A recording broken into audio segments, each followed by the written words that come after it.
The morning my son changed the locks, I was still wearing my black suit from the cemetery.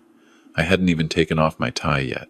Margaret had picked that tie for me 3 Christmases ago, deep burgundy with small silver threads running through it. She said it brought out the gray in my eyes. I don't know why I'm telling you that. I just remember standing on the porch of the house I built with my own hands in 1987, pressing my key into the lock and feeling it catch on nothing, turning against empty air, and the first thing my mind went to was that tie. My son opened the door before I could knock. "Dad," he said, not a greeting, a statement, like he was identifying a piece of furniture that had arrived at the wrong address. I looked at him, 34 years old, my height, Margaret's eyes. He was wearing a polo shirt I didn't recognize, and behind him I could see his wife standing near the kitchen island, with her arms folded, watching. "The lock," I said. "We needed to make some changes." He didn't step back to let me in. "We've been talking about this for a while, Dad. The house is in both our names now. You signed the papers last year, remember? When we refinanced." I did remember. Margaret had been in her second round of treatment. I'd been sleeping 4 hours a night. My attorney had sent documents, and I'd signed them at the kitchen table at midnight because my son had said it would help with the taxes, and Margaret had squeezed my hand and said she trusted him. "I need my clothes," I said. "My tools." Margaret's eye stopped. "Her things are still inside." "We'll box everything up," his wife said from behind him. She hadn't moved from the kitchen. "We'll leave it on the porch by Thursday." Thursday. It was Monday. Margaret had been in the ground for 6 hours. "I want you to understand something about who I am before I go any further.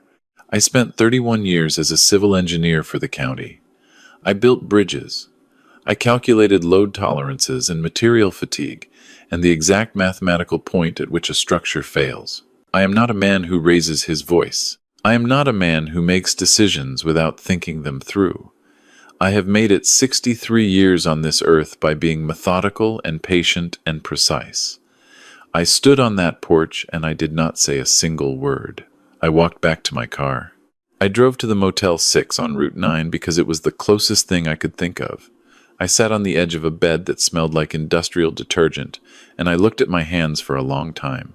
Then I called my friend Dale, who has known me since we were both 26 years old and working on the same highway project outside Columbus. He picked up on the second ring, and when I told him what happened, he was quiet for a moment, and then he said, "Come stay with me." I said, "I just need a day to think." He said, "Arthur, come stay with me." I went. Dale lives 40 minutes east in a house he shares with his golden retriever and 7,000 books. He made coffee and didn't ask questions for the first 2 hours, which is exactly why we have been friends for 37 years. When I finally started talking, I talked for a long time.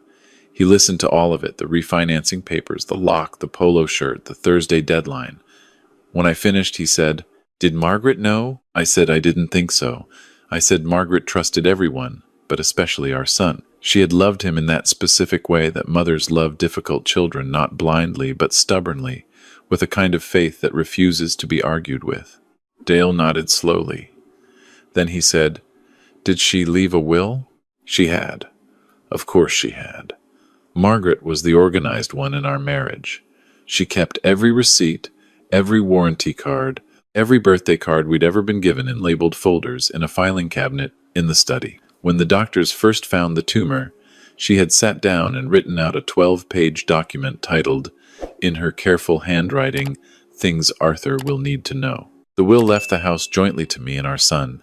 She had believed, until the end, that we would figure it out together. What she had not told me about what I didn't know existed until 8 days after the funeral was the storage unit. I found out because of a bill. Dale had let me use his address for mail forwarding while I sorted things out. One morning, mixed in with sympathy cards from Margaret's former co-workers, there was a statement from a storage facility called Clearwater Self-Storage, 20 minutes from our house. The account was in Margaret's name. The autopay had been charging her credit card for 3 years. The unit number was printed on the statement, 114. I sat with that paper for a long time. I had not known we had a storage unit. In 38 years of marriage, this was not something we had discussed. We had a basement. We had a garage. Margaret was not a person who accumulated things she didn't use. She donated clothes every spring, cleared the pantry every January, kept surfaces clean. There was no reason, as far as I understood our life, for a storage unit. I drove there on a Tuesday afternoon. The woman at the front desk confirmed the account was in my late wife's name and asked to see ID and the death certificate, which I had a copy of in my glove compartment because I had learned quickly in those first weeks that you always need a death certificate. She typed for a moment and then said that Margaret had added me as an authorized user 18 months ago. 18 months ago, while she was still in treatment, while things were still uncertain but not yet impossible. Unit 114 was in the back of the building, climate-controlled, behind a blue roll-up door. The key on the statement fit the padlock. I remember my hand was steady when I opened it, which surprised me, because my chest felt like something was sitting on it. Inside, there was a folding table, a plastic shelving unit, and 11 banker's boxes arranged in 2 neat rows. On top of the first box, in Margaret's handwriting, was a sticky note that said, "Arthur, start here." I sat down on the concrete floor because there was nowhere else to sit, and I opened the first box. On top was a letter, 4 pages, front and back, in her handwriting. I want to read you part of it, not all of it.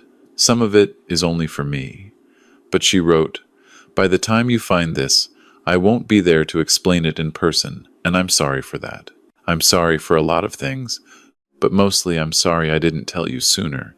I didn't tell you because I knew you, Arthur. I knew you'd want to fix it, and some things can't be fixed while they're still happening. Some things you just have to document." I had to stop reading. I sat there for probably 20 minutes before I could continue.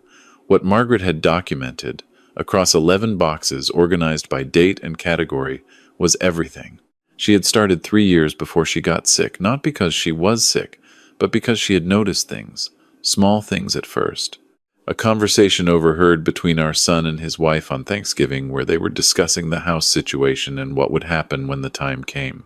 Alone, our son had asked her for $60,000 to cover what he called a business setback that he had never repaid and had, over subsequent months, begun to refer to as a gift.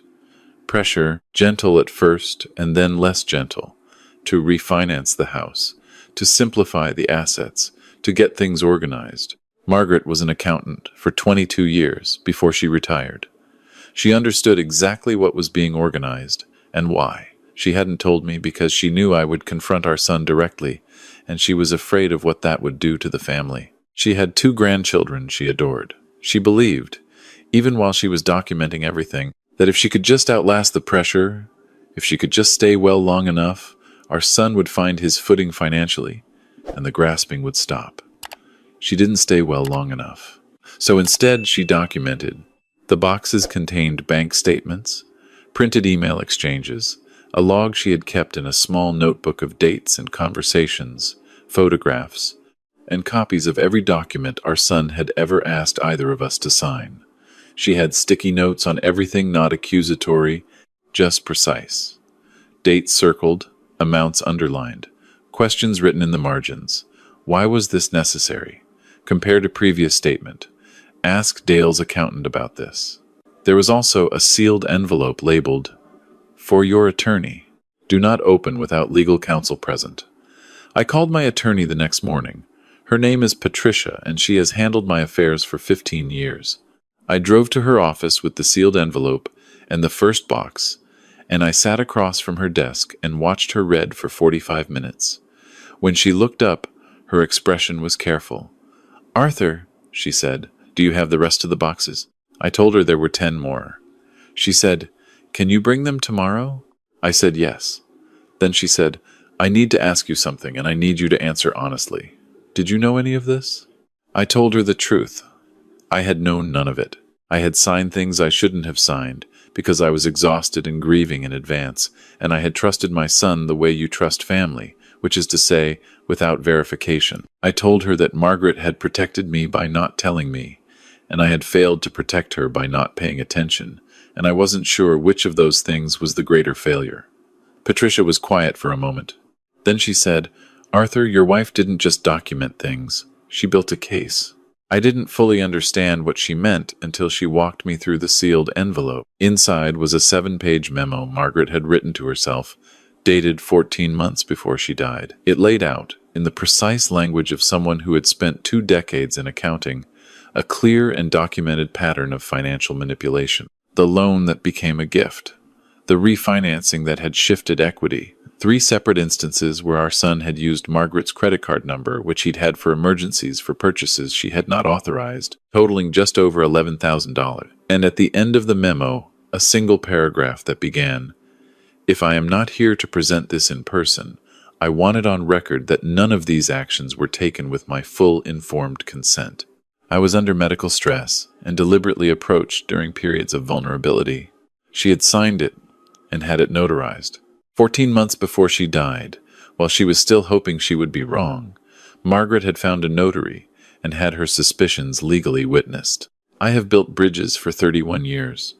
I understand load tolerances. I understand what it means when a foundation has been quietly reinforced without anyone noticing. Margaret had reinforced this foundation while I was looking the other way, and it held. Patricia filed a petition to contest the refinancing within the month. She argued undue influence and fraud, supported by Margaret's documentation. My son hired an attorney, a good one, I heard, and for a period of about 5 months I heard from him only through legal correspondence. His wife called me once to tell me I was destroying the family. I listened to her speak for about 2 minutes, and then I said, "Margaret built this family. Not you, not my son, Margaret." And she left instructions. Then I hung up. I went back to Clearwater self-storage many times during those months. Sometimes I just sat in the unit and went through boxes slowly, not looking for anything specific, just reading. Margaret had kept things I didn't know she'd kept: a birthday card I'd given her the year we got engaged, with a drawing she'd made in the margin of a bridge, because she thought it was funny that I was always talking about bridges. A photograph of the 2 of us, from 1991, standing in front of the frame of the house before the walls went up. I'm holding a level and she's laughing at something off camera. And I remember that day. I remember exactly what she was laughing at. A neighbor's dog had gotten into the worksite and stolen someone's sandwich, and the specific quality of that memory, arriving without warning in a storage unit in November, is something I can't fully explain. I'll just say that I understood, sitting there, that she had been thinking of me the whole time. Not just documenting, thinking of me. The legal process moved the way legal processes do, slowly, with long quiet stretches and then sudden bursts of activity that required my attention and then went quiet again. Patricia was methodical. She told me early on not to expect a fast resolution and to keep my expectations about the house realistic. "The refinancing is the harder piece," she said. "The fraud on the credit cards is cleaner." I asked her what she thought Margaret would have wanted. Patricia looked at me over her glasses. "I think she wanted you to be okay," she said. "I think the legal case was the mechanism, but being okay was the point." I thought about that for a long time. In March, almost 6 months after the funeral, my son called me, not through attorneys, his own number on a Sunday morning. I almost didn't answer. When I did, there was a long pause. Then he said, "Dad." I waited. He said, "I've been talking to someone, a therapist. She asked me to call you." Another pause. I'm not calling to negotiate anything. Patricia's people and my people can handle all that. I just wanted to say." He stopped. I could hear him breathing. Mom knew everything. "I know," I said. "She never said anything to me. She never... Taima." His voice broke in a way I hadn't heard since he was maybe 12 years old. "She just kept being nice to me, right up until the end." I didn't know what to say to that. It was true. It was completely and exactly true. Margaret had known what he was doing for at least 3 years, had documented every instance of it, had notarized her own testimony against him, and had never once been less than kind to him in person. Not because she was a pushover, because she had decided, somewhere in that careful mind of hers, to separate the love from the reckoning. "She loved you," I said. "That didn't change." He was quiet for a while. Then he said, "I need to fix this." I said, "Start with the attorney." The settlement was finalized in June. My son and his wife signed over their claim to the house. The credit card fraud resulted in repayment, plus damages. There were other financial entanglements Margaret had documented, that I won't detail here. Some are still being resolved, but the core of it was done. I moved back into the house in July. I reseeded the lawn, which had gone patchy, and fixed the porch rail, which had been loose since the previous winter. I put Margaret's photograph back on the mantel, the one from our 25th anniversary, where we're standing in front of a bridge I worked on in Zanesville, and she's wearing the green dress she always wore when she wanted to embarrass me by looking better than I deserved. The storage unit is empty now.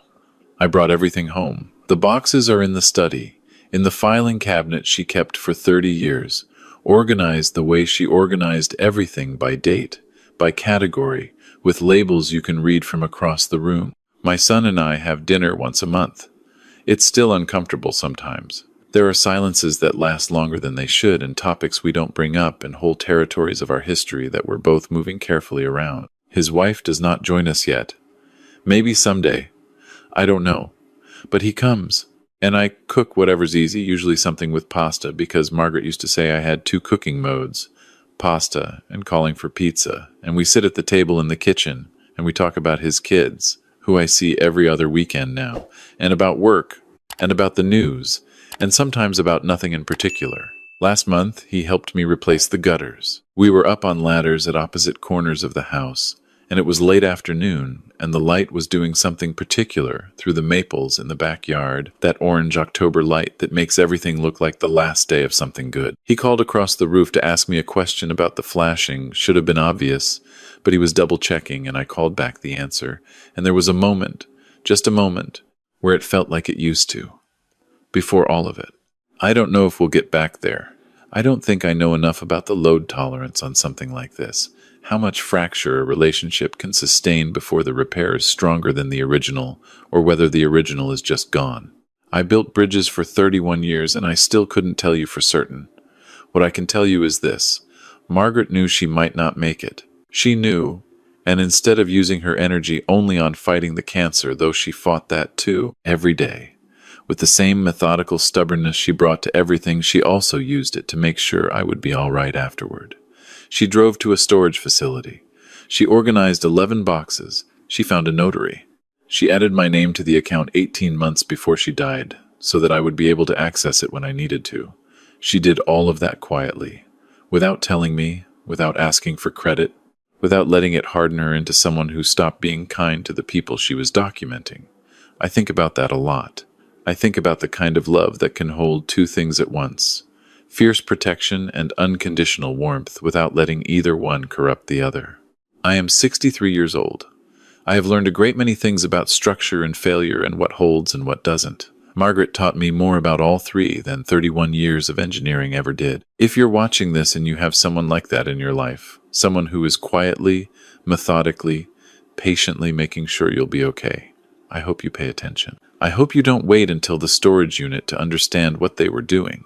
I almost did. I'm glad I got the bill.